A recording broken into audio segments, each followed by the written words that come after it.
Good evening and welcome to the Year 9 Options Evening. Tonight I'm going to talk to you about ethics, philosophy and religious studies. The purpose of this presentation is to give you more information about this subject, what it entails, what it's about, what you learn, who it's for and where this course can take you in the future. Firstly, what is it? Philosophy is the study of life and the ideas of how life began. So in this course we study this from two different religious perspectives, Christianity and Buddhism. It's really interesting because they are so different. Obviously Christianity has a belief in a creator God, and the creator God is responsible for all things that come into existence, whereas Buddhism, on the other hand, has no concept of a creator God. Everything in life is interrelated according to Buddhism, and things happen because other things happen, and being a good person contributes to the right things happening at the right time. So Buddhism truly believes that the things that we do in life we should do because it's the right thing to do, for no other reason other than it's the right thing to do. We also look at non-religious theories such as humanism, and we look at atheism, things from an atheist perspective, which is when people have no belief in any kind of religion at all, but do have ideas about how the world began, why we are here, the existence of humanity, etc. Ethics is the discussion of the important moral issues that we as a society are concerned about and have regular discussions on all of the time. What's right, what's wrong, whether something should or should not happen in society, for example, abortion, the use of illegal drugs, homosexuality, whether we should go to war, euthanasia. All of these things are topics that quite often crop up in the news. We look at the discrimination that's experienced in some areas because of things like homosexuality. We look at the rights and wrongs of abortion and whether we should allow people to terminate unwanted babies, or whether life is so precious we should never do that. So these are the issues that we will be discussing on a deeper level, looking at the rights and wrongs of them and helping you formulate ideas of your own about these issues. It is a broad subject. It gives you a wide range of knowledge and understanding of many philosophical concepts, themes, texts and ways of thinking. So in general, it is everything that you would want in a subject that enables you to have a wider and broader and deeper perspective. What will you learn? Well, the content is varied and very interesting. For those of you that know me, you know that I choose to teach this subject because I love it. I love the challenges of it, I love the ideas, I love finding out about things, I love developing new knowledge and having an insight into lots and lots of different things that I know very little about.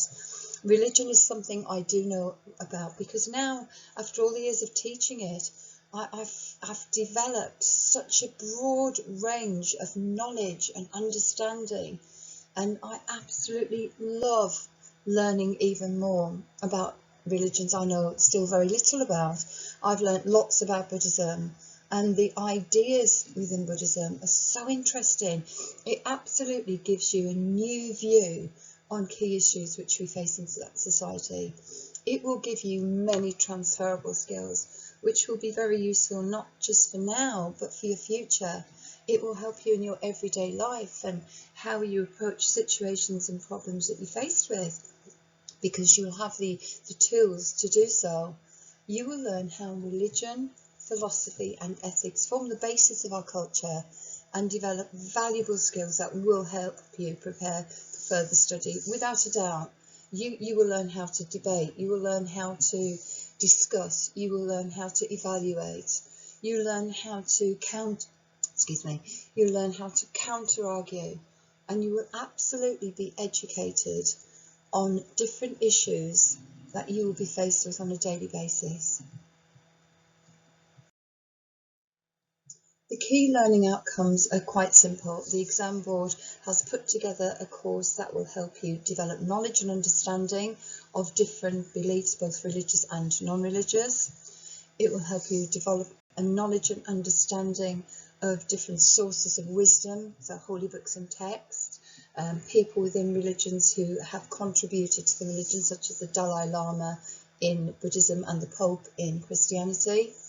It will help you to develop and construct well-informed, well-argued, balanced and structured written arguments. You'll be able to respond to things in a greater depth and understanding. It will help you reflect and develop your own values. It will get you to question what you believe in, your beliefs and the meanings and the purpose and the truths that you previously had very little knowledge about. It will get you to think more deeply about those.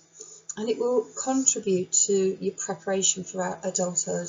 Without doubt, it will give you those tools to move forward, as I've said previously, so that you can fully participate and engage in society.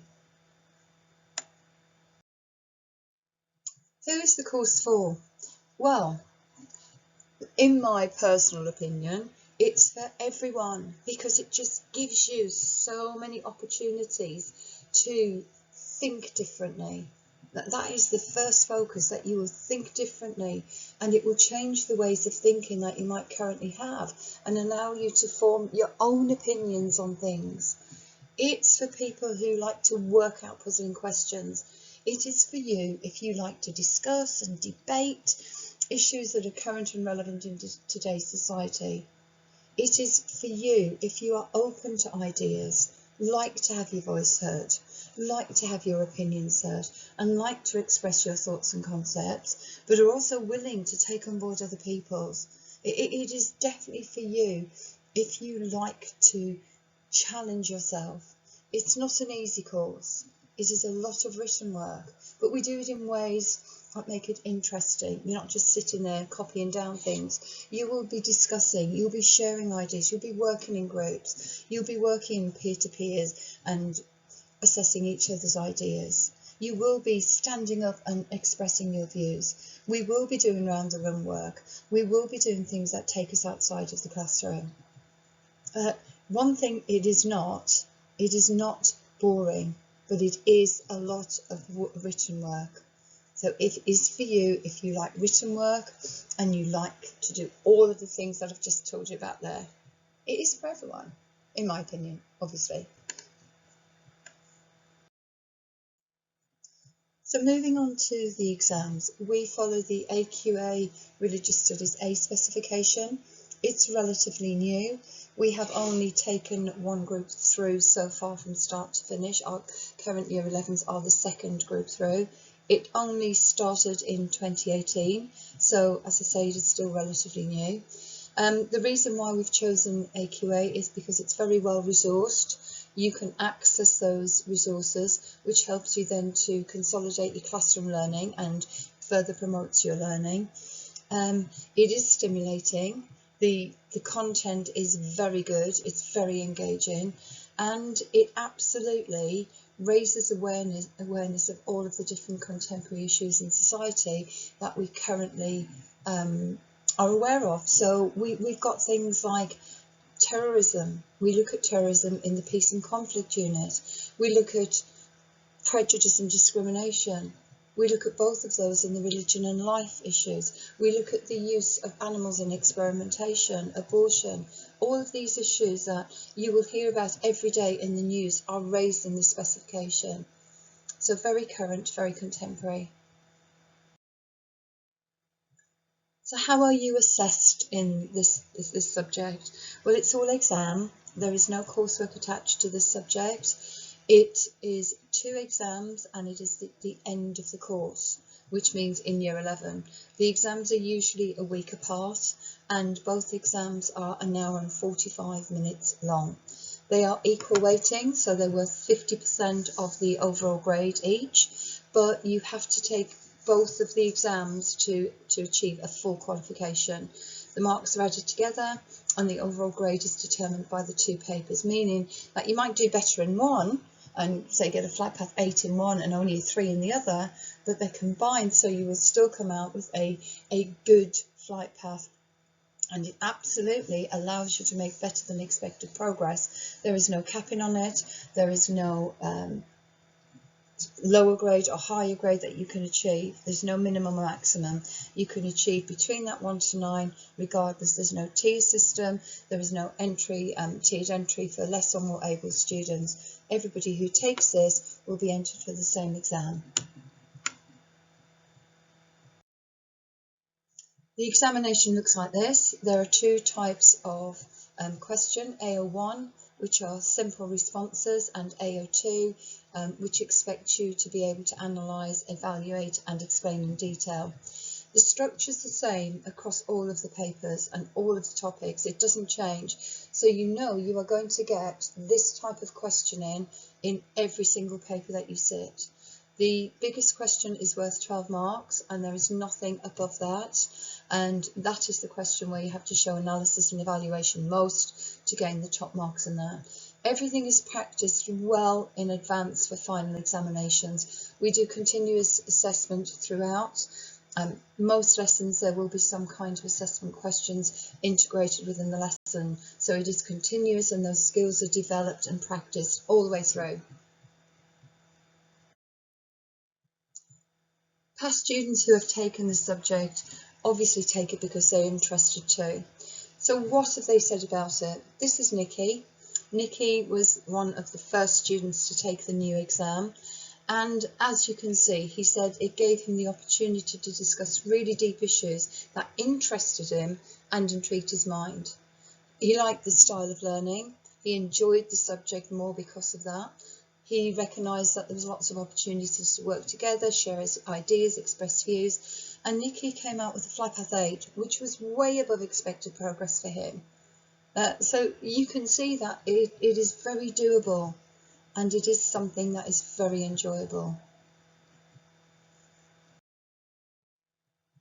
In your future, where will it take you? Well, anywhere you want to go, really. There are many courses in college and universities that are a continuation of the philosophy and ethics. It will be useful to you because whether you go to college or university or out in the world of work, you will meet people from all walks of life with different religious and moral opinions, and you will live and work with people of different religious beliefs all your life. So doing this course will enable you to understand people's religious attitudes, what their religious views contain, why they might have those views, how to treat people in accordance with their religious values. For example, you will learn that most Buddhists believe that karma is generated from good actions and good thoughts and good words and good deeds, and that some Muslims believe that things like drugs and drinks are things that you must not do. They are haram. And knowing that and knowing what people have in their religion and see as being part of their religious beliefs, you can adapt your ideas so that you show respect for other people. And that's what it's all about, life, isn't it? Being respectful and nice and kind to other people.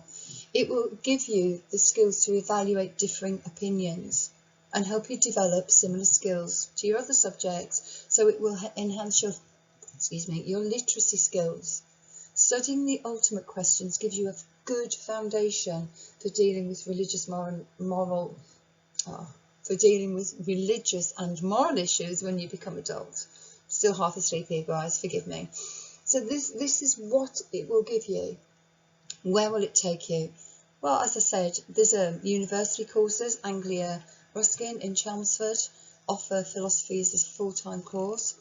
Different job opportunities will stem from the transferable skills that you will develop in this subject. It teaches you to use your transferable skills, such as presentations, research and communication, as well as the ability to think outside of that box in terms of problem solving, because you will have already done that.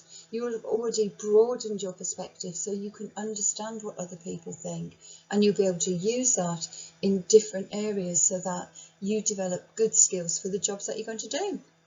You can go into teaching, you can go into law. In law, it's very important that you have religious ideals and know what different people believe. That's very important in a court of law. It's very important in the public services. As a police officer, you need to know the houses that you might be going into and the people who live in those houses and what their beliefs are, so that you do not offend or disrespect people. Numerous countries offer graduate schemes in this subject, including Think Ahead. So there is lots and lots out there that you can use this subject for going forward. From an employment perspective, one of our governors, Steve Smith, he has said why this is an important subject to take and why it's important within the public services. Have a little listen. He will tell you what he thinks about this. Have a listen to what Good evening, welcome to St Clair's. My name's Steve Smith. I'm a police officer in Essex Police and I've worked for Essex Police for 25 years. I'm also a school governor at St Clair's and I've been here for about the same amount of time. In relation to your visit tonight to St Clair's, you're going to hopefully be choosing ethics as one of your options, and I'm going to be speaking to you about the benefits from Essex Police of having an ethics background and religious background in relation to dealing with incidents. I can think of several examples where having knowledge of religion and background and religious beliefs is a definite benefit of dealing with members of the public that I deal with on a daily basis. One example is several years ago I got to meet the Sikh community in Grays in the Gurdwara Temple when I was a beat officer. We broke down lots of barriers with the community, but being respectful and mindful of the diversity and the race issues that affected the culture, and being mindful of their culture made a lot of waves and a lot of benefits. And as a result, I was invited into the High Priest area, into his private space, and had a meeting there. Other examples are if you're mindful of people's religious beliefs and their backgrounds, it can make absolute benefits to lots of people, and the police will get respected more, and indeed the people that you're dealing with will appreciate that you have a knowledge of their religious beliefs and understandings. As an employer, if someone has a qualification for that purpose, there are benefits for that, and that shows they have a broader understanding of people's background and beliefs. So that's the reasons, a couple of reasons why I would urge you tonight to take this choice of options for ethics and morality. It's a really good course and you'll enjoy it. Thank you very much.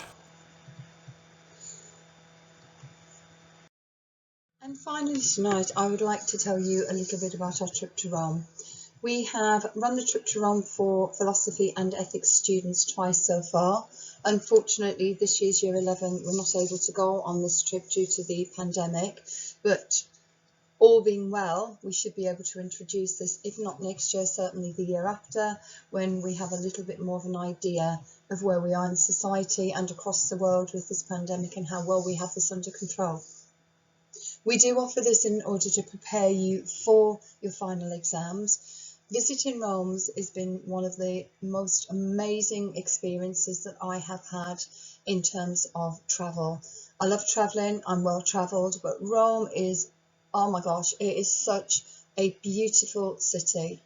Italy is predominantly Catholic and a lot of people there still follow the Catholic faith. The Vatican City is at the centre of Catholic Christianity, and that's based in Rome, and one of the places that we visit for that reason. The Sistine Chapel is perhaps the most beautiful place that I have ever visited. I'm not very often lost for words, as you can tell by the presentation tonight, but sitting in that Sistine Chapel and looking at the paintings by Michelangelo on the ceiling, it just overwhelms, just overwhelms the sense of where we are in this universe and just how small we are in comparison to the wonders of the world. It is a fabulous place and you will thoroughly enjoy visiting it. We take a 4-day trip and it takes in all of the things mentioned here on the slide and more. We definitely make the most of the 4 days that we have. The Trevi Fountain is beautiful. It has a live webcam, so you can log in on your phone and see yourself and wave to yourself while you're there. We witnessed a proposal when we were there last time, which was very romantic and beautiful. And as I say, it is just a fabulous place. We go shopping, we go wandering, and we have fun. And go into this will enhance your subject knowledge even further and also give you an idea of what it's like to be a Catholic Christian and to worship in such beautiful places and to show your respect for God. I just want to thank you for listening to me tonight. I know I've gone on a bit, and I do hope that you pick philosophy and ethics as one of your option choices. I'm absolutely certain that you will enjoy it. I'm absolutely certain that you will find it interesting, and I really hope that you come and join me so that we can take this subject further and continue it. Enjoy the rest of your options evening. Do what is best for you. Pick things because it's what you want to do and you'll find it fun. That's the biggest advice I can give you. Do it because you'll enjoy it. Have a lovely evening.